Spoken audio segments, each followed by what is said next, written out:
What if I told you that the most delicious, juicy steak you'll ever eat didn't come from a cow, but from a small pot on your windowsill? It sounds like science fiction, but a new plant is causing absolute panic in the global meat industry. Why? Because it reportedly tastes, smells, and even sizzles just like premium beef. Butchers are reportedly in tears, and investors are calling it the money cushion crop. Today, we are going to peel back the layers on this botanical marvel. We will uncover the shocking truth about the plant that tastes 100% like beef and ask the big question, is this the future of food, or is it all just a hoax? For decades, we've been trying to replicate meat without the animal. The journey started with simple things like tofu and seitan. Then, a few years ago, the food industry was revolutionized by companies like Impossible Foods and Beyond Meat. They used clever science, focusing on a compound called heme, to make plant-based burgers that bleed and taste remarkably like the real thing. It was a massive leap forward, but all those products are still processed. They are a mixture of ingredients, carefully engineered in a factory. What we are talking about today is something entirely different. This isn't a processed patty. It's a single, whole plant, a leaf you can pick, cook, and eat that provides the full beef experience. This is the next, and perhaps final, frontier in the quest for the perfect meat alternative. So, what is this mysterious plant?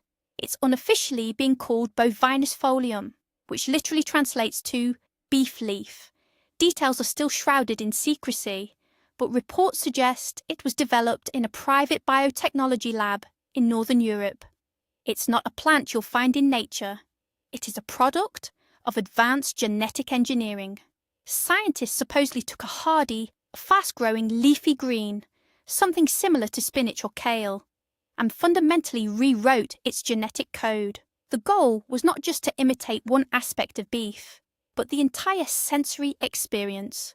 They wanted to create a living, photosynthesizing organism that builds the building blocks of beef flavor right into its cellular structure. The project was allegedly codenamed Project Chimera, and it was kept under wraps for over a decade. The visual is of a high-tech, sterile laboratory. We see scientists in white coats manipulating glowing DNA models on a holographic display, hinting at the advanced genetic engineering involved. Now for the million-dollar question, how is this even possible? The secret lies in a cocktail of bioengineered proteins and fats. Scientists successfully inserted genes that instruct the plant to produce molecules that are nearly identical to myoglobin and hemoglobin. These are the iron-rich proteins that give meat its colour and a significant part of its savoury, metallic flavour. But they didn't stop there.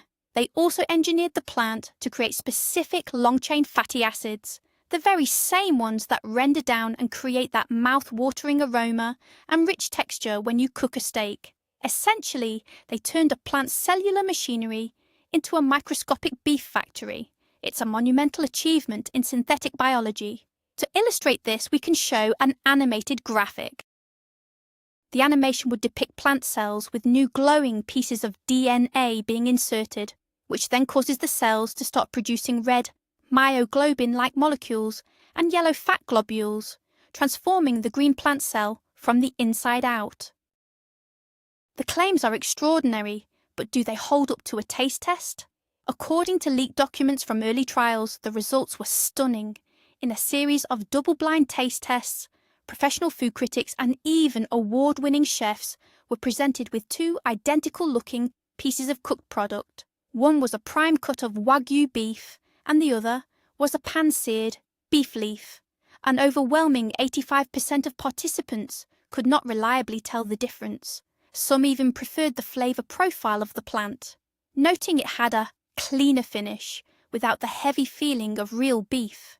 These weren't just vegans or vegetarians. These were seasoned carnivores, and they were completely fooled. Imagine a split-screen visual. On one side, a chef is carefully searing a beautiful marbled steak. On the other side, another chef is searing a green leaf that, as it cooks, miraculously turns brown and develops a crust, looking identical to the steak. The chefs' faces would show pure astonishment as they taste them. So why the headline "Butchers are crying"? It's not just hyperbole. This technology represents an existential threat to the traditional meat industry, which has existed for thousands of years. A butcher's craft is built on the skill of raising, slaughtering, and expertly carving an animal. It's a system that relies on vast amounts of land, water, and feed. The beef leaf, on the other hand, can be grown vertically, indoors, with 99% less water and zero grazing land. If a plant can deliver an identical or even superior product for a fraction of the cost and environmental impact, the economic foundation of the entire livestock industry could crumble. It's a classic case of disruptive innovation, and the people whose livelihoods depend on the old way are, understandably, terrified. The visual here would be a dramatic montage. Stock footage of sprawling cattle ranches and bustling traditional butcher shops, intercut with slow-motion shots of butchers looking worried, their faces reflecting the uncertainty of their future. Let's talk about the money cushion aspect. Why are investors going crazy for this? The answer is scalability and market size. The global meat market is worth trillions of dollars. Capturing even a small fraction of that would create one of the most valuable companies in the world. Early investors who get in on the ground floor stand to make astronomical returns. Think about it. The company that controls the patent for these seeds essentially controls the future of protein. They can license it to massive agricultural corporations or even sell homegrown kits directly to consumers. The initial public offering for the parent company, if it ever happens, is predicted to be the largest in history, dwarfing even today's tech giants. The visual would be a fast-paced animation of a small seed being planted. As it grows into the beef leaf plant, stock market charts in the background skyrocket upwards, with ticker symbols like BFLF flashing green and ending with a shower of gold coins. Beyond the financial implications, the potential humanitarian impact is staggering. Imagine being able to airdrop seed packets instead of perishable food aid into famine-stricken regions. This plant is reportedly engineered for resilience. It can grow in arid conditions and requires minimal resources. It offers a dense source of protein and iron, the very nutrients often lacking in crisis zones. This could fundamentally change how we approach world hunger. Instead of a temporary fix, we could provide a sustainable long-term source of high-quality nutrition. It decentralizes food production, empowering communities to grow their own livestock in a community garden. This isn't just a new food product. It's a potential tool for global food security. The visual would be powerful. A scene of a dry, cracked earth landscape transforming as small, vibrant green beef leaf plants begin to sprout. We then see smiling children and families harvesting the leaves, symbolizing hope and sustainability. The environmental argument is perhaps the most compelling. Animal agriculture is one of the largest contributors to greenhouse gas emissions, deforestation, and water pollution. The amount of resources required to produce a single pound of beef is immense. The beef leaf turns this entire equation on its head. By growing protein directly, we cut out the middleman, the cow. This would lead to a drastic reduction in methane emissions, a potent greenhouse gas. It could free up vast tracts of land currently used for grazing and growing feed crops, allowing for massive reforestation projects that could help reverse climate change. It is, in theory, the clean green protein source that environmentalists have been dreaming of for decades. To visualize this, an infographic could show a scale. On one side, a large, polluting cow and a huge pile of resources: water, land, feed. On the other side, a single small beef leaf plant, which easily balances the scale, representing its efficiency. But with any revolutionary technology, there is a dark side and a wave of skepticism. The first and most obvious concern is health. This is a genetically modified organism, or GMO, on a level we have never seen before. What are the long-term effects of consuming a plant that produces animal proteins? Critics raise concerns about potential allergens, unforeseen effects on the human gut microbiome, and the risk of genetic drift if its pollen were to cross-contaminate other crops. The company insists that its safety trials have been rigorous and that the final product is perfectly safe, even healthier than conventional beef due to the absence of cholesterol and antibiotics. But the public's fear of frankenfoods is very real and could be a major hurdle to its acceptance. The visual for this section should feel more ominous. Close-up shots of a leaf under a microscope, with warning labels and biohazard symbols superimposed on the image, creating a sense of unease and scientific uncertainty. Then there's the ethical debate. Proponents celebrate it as the end of animal suffering. A world with beef leaf would mean no more factory farms, no more slaughterhouses. It's a vegan's dream come true. However, some ethicists pose a more philosophical question. Are we playing God? By blurring the lines between the plant and animal kingdoms so profoundly, are we stepping into a domain we don't fully understand? They argue that we should respect the natural order of things. This technology could also lead to massive job losses, not just for butchers and ranchers, but for a whole ecosystem of related industries, from feed suppliers to transport workers. The transition could be economically devastating for rural communities around the world whose cultures are deeply intertwined with animal husbandry. The visual could be a debate-style split screen. On one side, happy animals roaming free in a field, representing the end of suffering. On the other, a sad image of a closed-down family farm with a "for sale" sign, representing the human cost of this disruption. Now let's address a common myth. Many people hear genetically modified and immediately think it's unnatural and dangerous. But it's important to remember that humans have been modifying the genetics of plants and animals for thousands of years. This process is called selective breeding. The sweet corn we eat today barely resembles its wild ancestor teosinte. We have bred bananas to be seedless and carrots to be orange. All of these are genetic modifications, just achieved slowly over many generations. Modern genetic engineering is simply a faster, more precise way of doing the same thing, targeting specific genes to achieve a desired trait.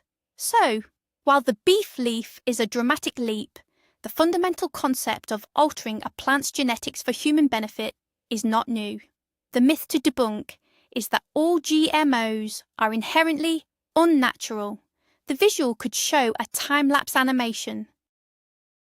It starts with ancient, wild versions of corn, bananas, and carrots, which then morph into their modern familiar forms, with a text overlay saying, "Thousands of years of genetic modification." Let's dive into the corporate battle that is already brewing behind the scenes. The major players in the traditional meat industry are not sitting idle. Leaked reports suggest they have launched a multi-pronged counter-offensive. This includes lobbying governments to create strict regulations that would classify the beef leaf as a non-food item or require scary-looking warning labels. They are also funding massive public relations campaigns designed to instill fear and doubt in consumers, highlighting the unnatural and lab-grown aspects of the product. They are painting a picture of a soulless, corporate food product versus the wholesome, all-American family farm. It's a battle for the hearts, minds, and stomachs of the global population, and it's going to get very, very messy. The visual for this block could be like a political attack ad. It would show shadowy figures in suits stamping "fake meat" in red letters over images of the beef leaf plant, while a narrator with a deep, menacing voice warns of unknown dangers. What would a world with widespread beef leaf adoption actually look like? In cities, you might see massive vertical farms, gleaming towers of green that supply entire neighborhoods with fresh steaks daily. Your local grocery store's meat aisle would be replaced with a protein aisle, featuring different cuts of the leaf, some engineered to be like a filet mignon, others like a marbled ribeye. Fast food chains would offer a leaf burger that costs less than its meat-based predecessor. In the countryside, former cattle ranches could be rewilded, turning back into forests and grasslands, leading to a resurgence in biodiversity. It's a utopian vision, but it's one that seems increasingly within our grasp. The visual would be a bright, optimistic montage. We see futuristic vertical farms integrated into cityscapes, a grocery store aisle filled with beautiful green leaf steaks, and sprawling, reforested landscapes where wild animals now roam freely. But who actually controls this technology? The patent for bovinus folium is held by a very secretive parent company called Synthia Terra. Little is known about them, but financial journalists have traced their funding back to a mysterious consortium of Silicon Valley billionaires and eco-conscious sovereign wealth funds. This raises a new set of concerns. Are we simply trading one powerful food lobby, big meat, for another, even more powerful one, big biotech? If a single corporation holds the key to the world's primary protein source, they would wield an unprecedented amount of power. They could set prices, control supply, and essentially hold the global food system hostage. The question of regulation and antitrust becomes critically important. The visual should be more corporate and sterile. A shot of an imposing, anonymous glass skyscraper with the logo Synthia Terra on it. Inside, a shadowy boardroom where faceless figures make decisions that affect the entire world. Let's get practical for a moment. Could you actually grow this at home? The company's business plan reportedly includes a direct-to-consumer model. They envision selling home-grown pods. These would be small, automated countertop devices, similar to a high-tech herb garden. You insert a seed pod, add water, and the machine handles the light, temperature, and nutrients. A few weeks later, you can harvest your own fresh steaks.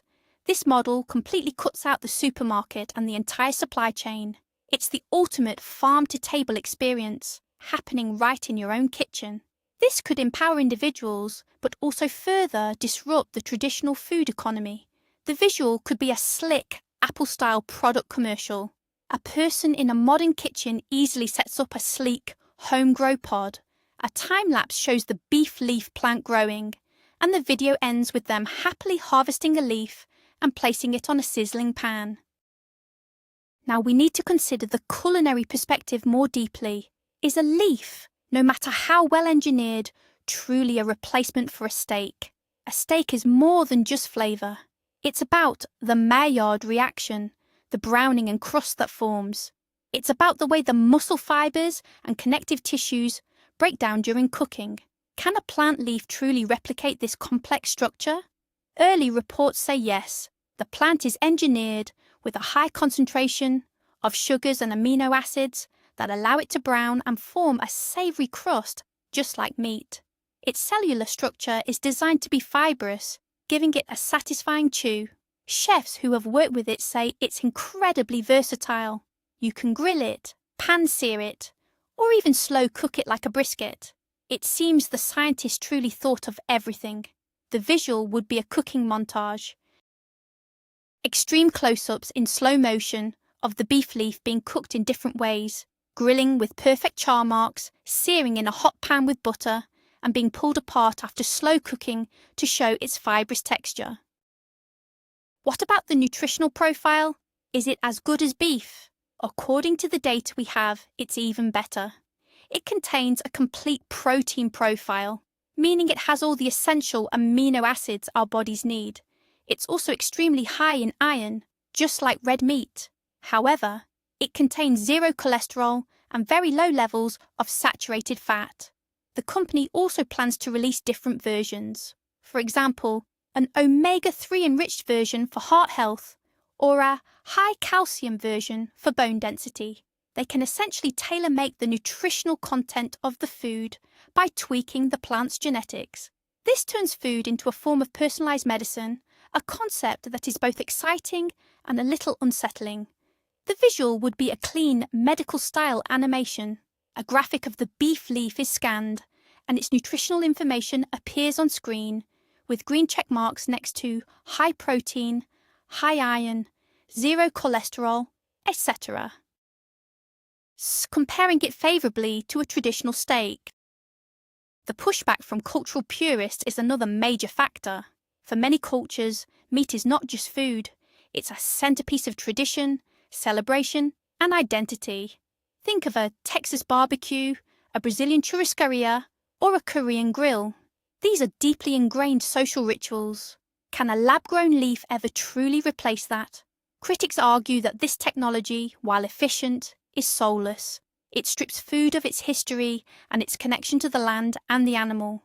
They fear a future where all our food is a perfectly optimized but sterile product of a lab.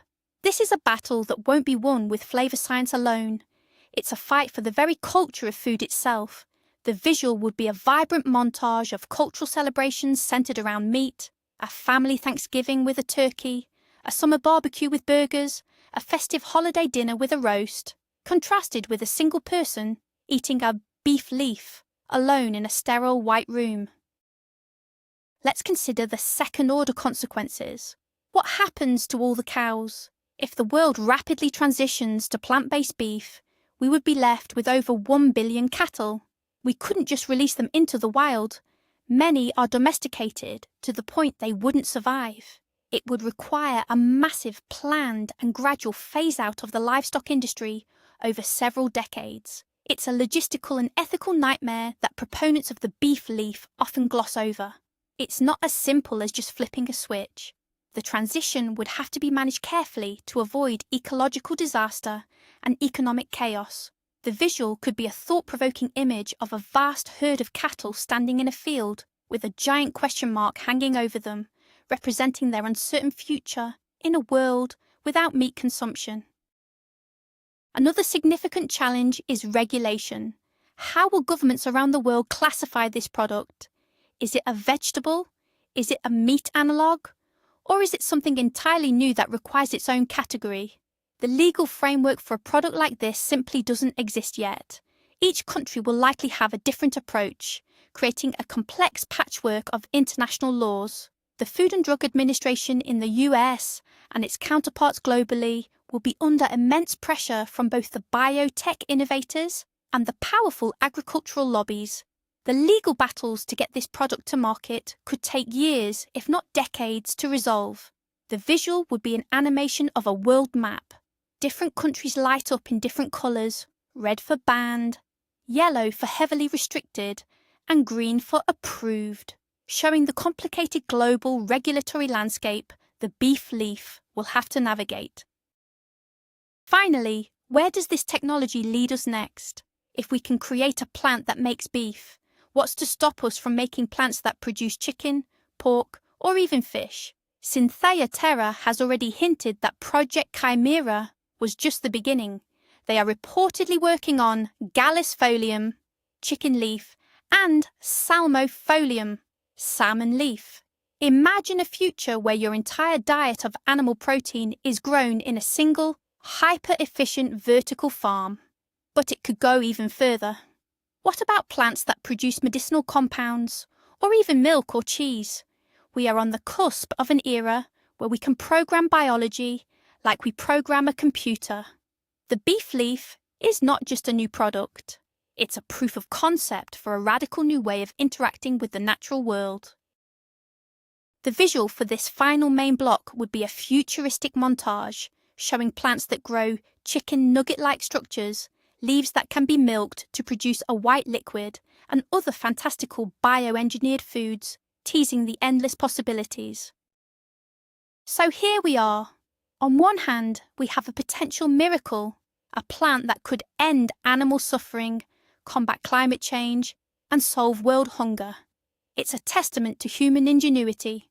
On the other hand, we have a frankenfood that threatens millions of jobs, raises profound ethical questions, and could place immense power in the hands of a single corporation.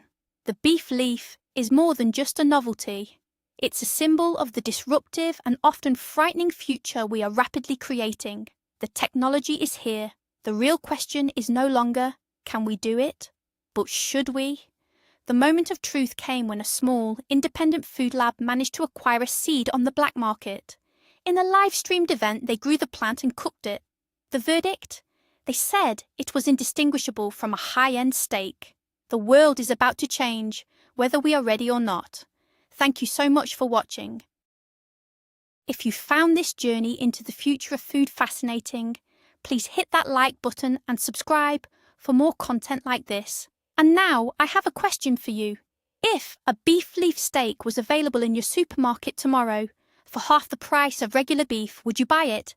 Let me know your honest answer in the comments below.